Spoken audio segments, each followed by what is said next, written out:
Punjab college एक विशाल परिसर था, प्राचीन पत्थर की इमारतों और घुमावदार गलियारों से सजी हुई एक अद्भुत जगह। लेकिन कॉलेज का दिल, जहां अंधेरा सबसे गहरा था, वह तहखाना था। ये एक ऐसी जगह थी जिसे हर कोई डरता था, जहां सूर्यास्त के बाद कोई भी जाने की हिम्मत नहीं करता था। तालों से छात्र फुसफुसाते थे कि तहखाने में एक भूत रहता है।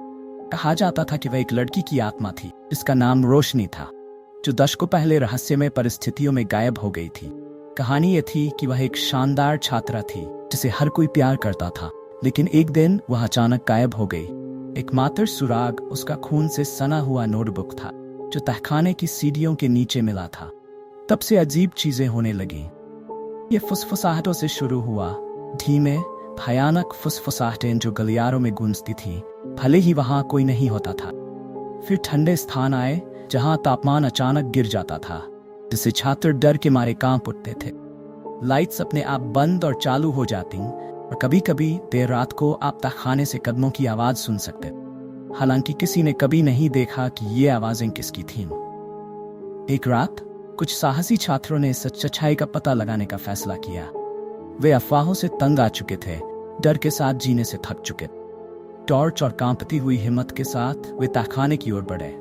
जैसे ही वे पत्थर की सीढ़ियां उतरने लगे, हवा ठंडी हो गई और खामोशी का भारीपन उन पर हावी हो गया। तहखाना धूल भरे पुराने कमरों और भूले हुए भंडारण स्थानों की भूल भुलाया था। हवा में नमी और सड़न की गंध थी। जैसे जैसे वे आगे बढ़ते गए, उनके कदमों की आवाज भयानक रूप से गूंजती रही। अचानक लाइट्स बंद हो गई और वे पूरी तरह से अंधेरे में डूब गए। आतंक फैल गया। छात्र एक दूसरे से चिपक गए। उनकी टॉर्चें टिमटिमाती रहीं, क्योंकि उन्होंने बेतहाशा नियंत्रण पाने की कोशिश की। फिर उन्होंने सुना, एक लड़की के रोने की आवाज धीमी और दुखी अंधेरे में गूंज रही थी। आवाज बढ़ती गई, करीब आती गई, जब तक कि ऐसा नहीं लगा कि वह ठीक उनके पास से आ रही है। छात्रों में से एक, अमन, ने अपनी हिम्मत जुटाई और बोल पड़ा, कौन है वहां? उसने कांपती हुई आवाज में पूछा। रोना रुक गया। एक पल के लिए खामोशी छा गई। फिर ठंडी हवा का एक झोंका उन्हें छूता हुआ गुजरा और एक आवाज उनके कानों में फुसफुसाई, मेरी मदद करो।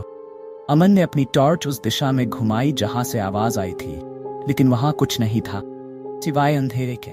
टॉर्च की रोशनी दीवार पर कुछ चमक उठी, एक संदेश जो खून से लिखा हुआ लगता था, मुझे ढूंढो। समूह ठिठक गया। उनके दिल दहशत से कांप उठे।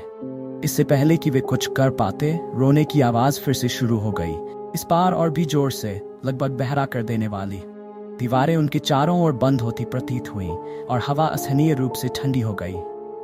एक एक करके उनकी टॉर्चें बुझ गई और वे पूरी तरह से अंधेरे में डूब गए।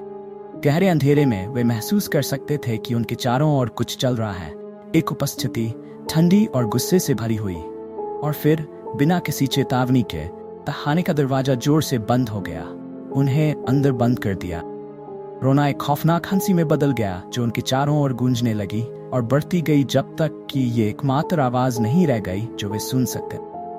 अचानक लाइट्स फिर से टिमटिमाईं और छात्रों ने खुद को तहखाने में अकेला पाया।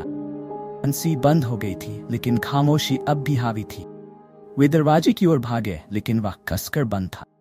चाहे वे कितना भी जोर से मारे और चिल्लाएं, कोई उनकी मदद के लिए नहीं आया। जैसे ही वे उम्मीद छोड़ने वाले थे, दरवाजा खुद ही धीरे धीरे खुल गया।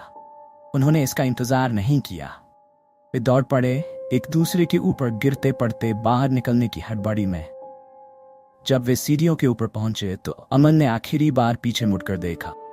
वहां सीढ़ियों के नीचे एक लड़की का भूतिया रूप खड़ा था। उसकी आंखें खोखली थीं और उसका चेहरा दुख से विकट था।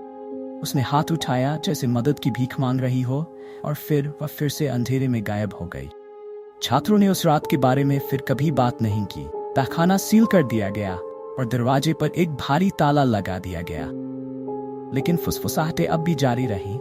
कभी कभी अगर आप ध्यान से सुने, तो आप अब भी एक लड़की के रोने की आवाज सुन सकते हैं। कोई हुई और अकेली है, पंजाब कॉलेज के तहखाने की गहराइयों में। और इस तरह ये कहानी जिंदा रही और तहखाने का डर और भी गहरा हो गया। छात्रों को पता था कि रोशनी का भूत अभी भी वहां है, किसी ऐसे व्यक्ति की प्रतीक्षा कर रहा है जो आखिरकार सच्चाई का पता लगा सके और उसकी आत्मा को मुक्ति दिला सके।